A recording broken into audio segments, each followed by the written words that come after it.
ಮುಂದಾಗಿ ರೋಗ ರುಜಿ ಇರುತ್ತೆ. ಈಗೆಲ್ಲ ಅದು ಮಾಡಿವಲ್ರಿ, ಇದು ಮಾಡಿದಂಗೆಲ್ಲ ನಮ್ಗೆ ಅಪ್ಪ ಚಲೋ ಮಾಡ್ಯಾನ, ಒಳ್ಳೇದು ಮಾಡ್ಯಾನ.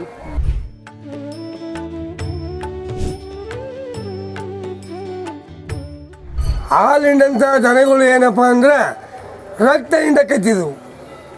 ರಕ್ತದಿಂದ ಬಂದ್ರೆ ಈ ಭೂಮಂಡಿರೋವರೆಗೆ ನಾವು ರಕ್ತದಿಂದಂಥ ಪ್ರಾಣಿಗಳು, ಕುರಿಗಳು, ಆಕಳ, ದನ ಹಾಲಿಂಡಪ್ಪ ಅಂದರೆ ಭೂಮಂಡಿ ಇರೋವರೆಗೆ ನಾವು ಹಾಲು ಕಡೆ ಆಡ್ತೀವಪ್ಪ ಅಂತ ಬೇಡ್ಕೊಂಡಿವಿ. ಕೊಪ್ಪಳ ಜಿಲ್ಲೆಯ ಯಲಬುರ್ಗಾ ತಾಲೂಕಿನ ಚಿಕ್ಕವಂಕಲಕುಂಟ ಮಾರುತೇಶ್ವರ ಜಾತ್ರೆಯು ಅತ್ಯಂತ ವಿಜೃಂಭಣೆಯಿಂದ ನಡೆಯಿತು. ಈ ದೇವಸ್ಥಾನ ಸುಮಾರು 600 ವರ್ಷಗಳ ಇತಿಹಾಸವನ್ನು ಹೊಂದಿದ್ದು, ವ್ಯಾಸರಾಯರಿಂದ ಪ್ರತಿಷ್ಠಾಪಿತ ಆಂಜನೇಯ ಸ್ವಾಮಿ ದೇವಾಲಯ ಇದಾಗಿದೆ.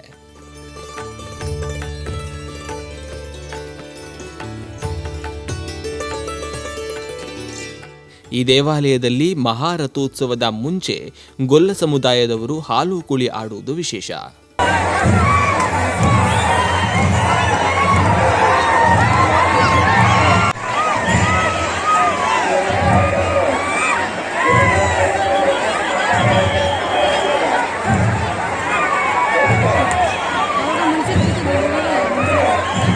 ಜಾತ್ರೆಯ ನಿಮಿತ್ತ ಈ ಸಮುದಾಯದವರು ಹಾಲು, ತುಪ್ಪ, ಬೆಣ್ಣೆ, ಮೊಸರನ್ನ ಬಳಸಿಕೊಂಡು ಆಡುವ ಹಾಲು ಒಕುಳಿ ಅತ್ಯಂತ ವಿಶೇಷ ಆಕರ್ಷಣೆಯಾಗಿದೆ.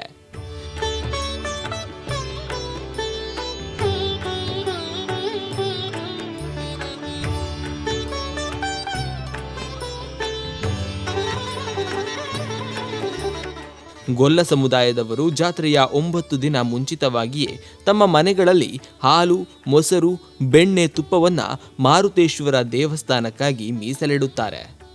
ಮನೆಯಲ್ಲಿ 9 ದಿನಗಳ ಕಾಲ ಈ ಸಮುದಾಯದವರು ಯಾರೂ ಕೂಡ ಹಾಲು, ಮೊಸರನ್ನ ಬಳಕೆ ಮಾಡುವುದಿಲ್ಲ.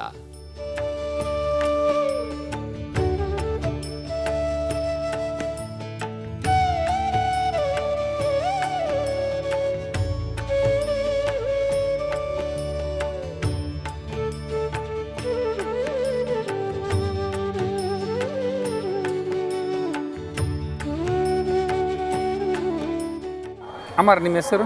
ನಮ್ಮ ಹೆಸರು ಯಲ್ಲಮ್ರಿ. ಇದು ಹಾಲು ಒಕ್ಕಳಿಗೆ ಸಂಬಂಧ ಮೀಸಲು ಇಡ್ತಾರಲ್ಲ, ಯಾವ ಥರ ಇಡ್ತೀರಿ ಮೀಸಲು? ನಾವು 9 ದಿನ ಜಾತ್ರೆ ಮುಂದಿರ್ತೀವಿ ಸರ್. ಮನೆ ಮಾರ್ಸರ್ಸ್ಕೊಂಡು ಎಲ್ಲರೂ ಜಳಕ ಮಾಡ್ಕೊಂಡು ಮಿಸಲು ಹಾಲು ಹಿಂಡ್ತೀವಿ ಸರ್. ಮಿಸಲು ಹಾಲು ಹಿಂಡಿ 9 ದಿನ ಮ್ಯಾಲೆ ಇಡ್ತೀವಿ ಸರ್.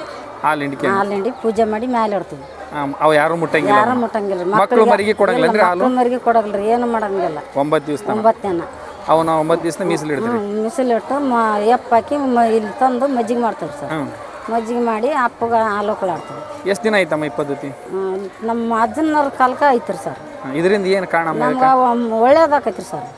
ಮುಂದಾಗಿ ರೋಗ ರುಜಿ ಇರುತ್ತೆ. ಈಗೆಲ್ಲ ಅದು ಮಾಡಿವಲ್ರಿ, ಇದು ಮಾಡಿದಂಗೆಲ್ಲ ನಮ್ಗೆ ಅಪ್ಪ ಚಲೋ ಮಾಡ್ಯಾನ, ಒಳ್ಳೇದು ಮಾಡ್ಯಾನ. ಈಗ ಐನತ್ತೆ ನೀವು ಮಕ್ಳಿಗೆ ಕೊಡ್ತಾ ಇದ್ರಿ, ಈಗ ಜಾತ್ರೆ ಚಲೋ 9 ದಿವಸ ಐನಕ್ಕೆ ಮಕ್ಳಿಗೆ ಕೊಡಂಗಿಲ್ಲ, ಯಾವ ಥರ ಅದು?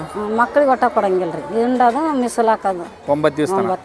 ಈ ರಥ ಮುಗಿದ ಮೇಲೆ ಏನೈತೆ ಮಕ್ಳಿಗೆ ಕೊಡ್ತೀರಿ? ಮಕ್ಳಿಗೆ ಕೊಡ್ತೀವಿ, ನಾವು ಊಟ ಮಾಡ್ತೀವಿ, ಮರಿ ಮಾಡ್ರಿ. ಆದ್ರೆ ಈಗ ಮಾತ್ರ ಮಾಡಂಗಿಲ್ಲ 9 ದಿವಸ? 9 ಅಂತ ಏನು ಮಾಡಂಗಿಲ್ಲ ಸರ್.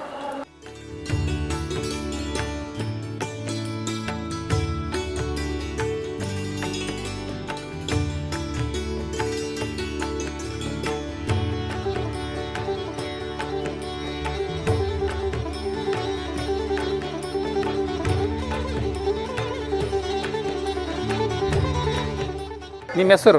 ನನ್ನ ಹೆಸರು ಭರಮಪ್ಪ ಚೌಡ್ಕಿ, ಸಾಕಿನ ಕೂಟಿ. ಈ ಹಬ್ಬದ ಆಚರಣೆ, ಹಾಲು ಹೋಗ್ಕೊಳ್ಳಿ ಆಚರಣೆ ಯಾವಾಗಲಿಂದ ಜಾರಿ ಬಂತು? ಯಾವ ಥರ ಮಾಡ್ತೀರಿ ಈ ಪದ್ಧತಿ? ಯಾವ ಥರ ಅಂದ್ರೆ ಅಂದಕ್ಕೆ ಒಗ್ಲುಗುಂಟಪ್ಪ ಹಳೆ ಗುಡಿ ಇದ್ದ ಕಾಲಕ್ಕೆ, ಹಳೆ ಗುಡಿ ಇದ್ದ ಕಾಲಕ್ಕನೇ ಜಾತ್ರೆ ಮಾಡೋ ಕಾಲಕ್ಕೆ ಎಲ್ಲ ಕುರಿಗಳು, ದನಗಳು, ಪ್ರಾಣಿಗಳು ಎಲ್ಲವೂ ಹಾಲಿಂಡಂಥ ಕುರಿಗಳು, ಹಾಲಿಂಡಂಥ ದನಗಳು, ಹಾಲಿಂಡಂಥ ದನಗಳು ಏನಪ್ಪ ಅಂದ್ರೆ ರಕ್ತದಿಂದ ಕತ್ತಿದ್ವು. ರಕ್ತದಿಂದ ಬಂದರೆ ಈ ಭೂಮಂಡಿರೋವರೆಗೆ ನಾವು ರಕ್ತದಿಂದಂಥ ಪ್ರಾಣಿಗಳು, ಕುರಿಗಳು, ಆಕಳ, ದನ ಹಾಲಿಂಡಪ್ಪ ಅಂದರೆ ಭೂಮಂಡಿ ಇರೋವರೆಗೆ ನಾವು ಹಾಲು ಕಡೆ ಆಡ್ತೀವಪ್ಪ ಅಂತ ಬೇಡ್ಕೊಂಡಿವಿ. ಬೇಡ್ಕೊಂಡ್ಮೇಲೆ ರಕ್ತದಿಂದಂಥ ಕುರಿಗಳು, ರಕ್ತದಿಂದಂಥ ದನಗಳು ಹಾಲಿಂಡಿದ್ವು. ಭೂಮಂಡಿ ಇರೋವರೆಗೆ ಹಾಲು ಕಾಡ್ತವ ಮಾತೇಶ ಅಂತ ಕೈ ಒಡ್ಡಿ ಬೇಡ್ಕೊಂಡಿವಿ. ಹಾಲು ಹಿಂಡಕತ್ತಿದ್ವು. ಅದೇ ಪ್ರಕಾರ ಭಾರತ್ ಉಣಿವಾದ 7 ದಿವಸಕ್ಕೆ ಒಕ್ಕಲಗುಂಟಪ್ಪನ ಜಾತ್ರೆಗೆ ಹಾಲು ಒಕ್ಕಲಾಡಿಸಂತ ಬೇಡ್ಕೊಂಡಿವಿ. ಹಾಲು ಒಕ್ಕಲಾಡಿಸಿ ಬೇಡ್ಕೊಂಡ ಮೇಲೆ ಈ ಕಲುವಾಯಿ ಕೆರೆ ಕಟ್ಟೋ ಕಾಲಕ್ಕೆ ಈ ಕೆರೆ ಕಟ್ಟಿದ್ರೆ ನಮ್ಗೆ ತೊಂದರೆ ಆಗುತ್ತೆ ಅಂತೇಳಿ ಕಲುವಾಯಿ ಯಲಬುರ್ಗಿಗೆ ಹೋಗಿ ತಕರಾರು ಅರ್ಜಿ ಕೊಟ್ಟು ಬಂದರು. ತಕರಾರು ಅರ್ಜಿ ಕೊಟ್ಟು ಬಂದ್ರಪ್ಪ ಅಂದ್ರೆ ಒಕ್ಕಲಗುಂಟಪ್ಪ ಏನು ಮಾಡಿದ, ಕೆರೆ ಕಟ್ಟೋ ಕಾಲಕ್ಕೆ ಹರಕತ್ತು ಕೊಟ್ಟು ಕಾಲಕ್ಕೆ ಗುಂಗಾಡಿ ಹುಳ ಆಗಿ ಕಲುಬಾಯಿ ಅಂತ ಕಲುಬಾಯಿ ಒಳ್ಳ ಊರ ಬಿಡಿಸಿಬಿಟ್ಟ. ಆ ಪ್ರಕಾರ ಭೂಮಳ್ಳಿ ಇರೋವರೆಗೆ ಹತ್ತಿಗೆ ಹಾಲು ಒಕ್ಕಲಾಡ್ತೀವಿ.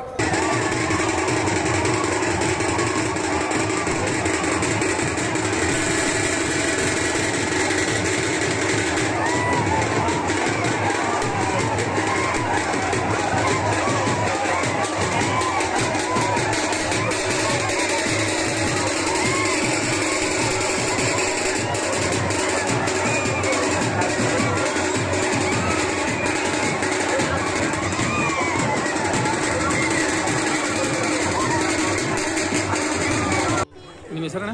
ನಮ್ಮ ಹೆಸರು ಆಂಜನೇಯ. ಈ ಥರ ನೀವು ಒಕ್ಕಳು ಆಡ್ತಾರಲ್ಲ, ಯಾವ ಥರ ಆಡ್ತೀರಿ ನೀವು? ಈಗ ಏನು ಮಾಡ್ತೀರಿ ಎಲ್ಲರೂ? ನಾವು ಒಂದು 5 ದಿನದ ಹಾಲು ಶೇಖರಣೆ ಮಾಡಿ ಹಾಕ್ತೀವಿ ನಾವು ವರ್ಷ. ಒಂದು 5 ದಿನದ ಹಾಲು ಹಿಡಿದು ಮೊಸರು ಮಾಡಿ ಅಜ್ಜಗ ತುಪ್ಪದ ದೀಪ ಹಚ್ಚಕ್ಕೆ ಬೆಣ್ಣೆ ತಗೊಡ್ತೀವಿ ವರ್ಷ. ಇದೇ ರೀತಿ ಉಳಿದ ಮಜ್ಜಿಗೆ ಮೊಸರು ಎಲ್ಲ ತಂದು ಇಲ್ಲಿ ಹಾಲು ಒಕ್ಕಲು ಆಡ್ತೀವಿ.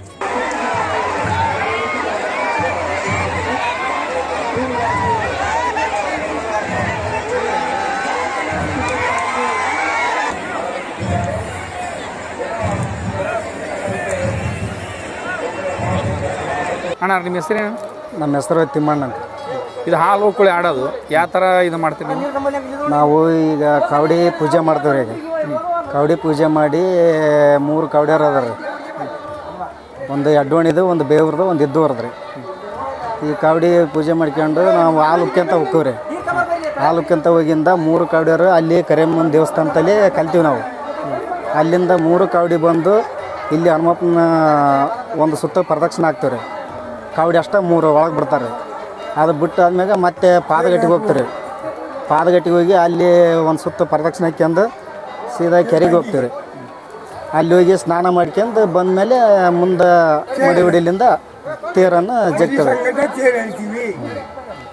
ಮಡಿಲ ತೇರು ಹೇಳ್ತೀರಿ? ಹಾಂ, ಮಡಿಲೇ ತೇರು. ನೀವು ಸ್ನಾನ ಮಾಡಿ ಬರೋವರೆಗೂ ತೇರು ಹೇಳಂಗಿಲ್ಲ ರೀ. ನೀವು ಬಂದ ಮೇಲೆ ತೇರು ಹೇಳಿ. ನಾವು ಬಂದ್ಮ್ಯಾಗ ಒಂದು ಜುರಿ ಮುಂದಕ್ಕೆ ಸಾಗಿಂದ ಅವಾಗ ಹೇಳ್ತಾರೆ. ಈ ಪದ್ಧತಿ ಕಾಲಾಂತರ ಕಾಲಾಂತರಕ್ಕೆ ಬಂದೈತೆ ರೀ.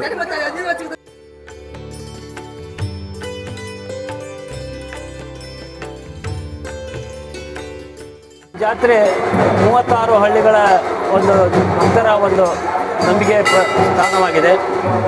ಪ್ರತಿ ವರ್ಷ ಭಾರತೋಣಿಯ ನಂತರ ಸಪ್ತಮಿ ರಥೋತ್ಸವ ಜರುಗುತ್ತದೆ. ಈ ರಥೋತ್ಸವದಲ್ಲಿ ಅನೇಕ ಭಕ್ತರಿಂದನೇ ಇಲ್ಲಿ ಅನ್ನದಾಸೋಹ ಆಗಿರ್ಬೋದು, ಪೂಜಾ ಪುಷ್ಪಾರ್ಪಣೆಗಳು, ಪುಷ್ಪಾಲಂಕಾರಗಳು ಪ್ರತಿಯೊಂದು ಭಕ್ತರ ಮುಖಾಂತರನೇ ನೆರವೇರ್ತದೆ. ಭಕ್ತರು ತಮ್ಮ ಈ ಬೇಡಿಕೆಗಳನ್ನು ಈಡೇರಿಸಿಕೊಂಡು ಆ ಹರಕೆಯನ್ನು ತೀರಿಸ್ತಾ ಬಂದಿದ್ದಾರೆ. ಆ ಹರಕೆಯ ಫಲವಾಗಿ ಅವರೇನು ಬೇಡಿಕೆಯನ್ನು ಈಡೇರಿದ ನಂತರ ಹರಕೆಯ ಫಲವಾಗಿ ಇವತ್ತು ನಾವು ಈ ವರ್ಷದ ಜಾತ್ರೆಯಲ್ಲಿ 40 ಕ್ವಿಂಟಲ್ ಜಿಲೇಬಿಯನ್ನು ಭಕ್ತರು ಕೊಟ್ಟಿದ್ದಾರೆ. ರೊಟ್ಟಿಗಳನ್ನು ಮಾಡಿಕೊಡ್ತಾ ಇದ್ದಾರೆ. ಎಳ್ಳು ಹೋಳಿಗೆ, ಶೇಂಗಾ ಹೋಳಿಗೆ ಮತ್ತು ಬಾಳೆಹಣ್ಣು, ಅನೇಕ ಪದಾರ್ಥಗಳು, ದವಸ ಧಾನ್ಯಗಳನ್ನು ಇಲ್ಲಿ ನಮಗೆ ಅನ್ನದಾಸಕ್ಕಾಗಿ ತಂದು ಕೊಡ್ತಾ ಇದ್ದಾರೆ. ಆ ಭಕ್ತರ ಒಂದು ಸೇವಾ ಮನೋಭಾವನೆ ಈ ಒಂದು ಜಾತ್ರೆ ಇಷ್ಟು ಪ್ರಖ್ಯಾತ ಆಗಲಿಕ್ಕೆ ಕಾರಣ ಅಂತೇಳಿ ನಾನು ಭಾವಿಸಿಕೊಂಡಿದ್ದೆ.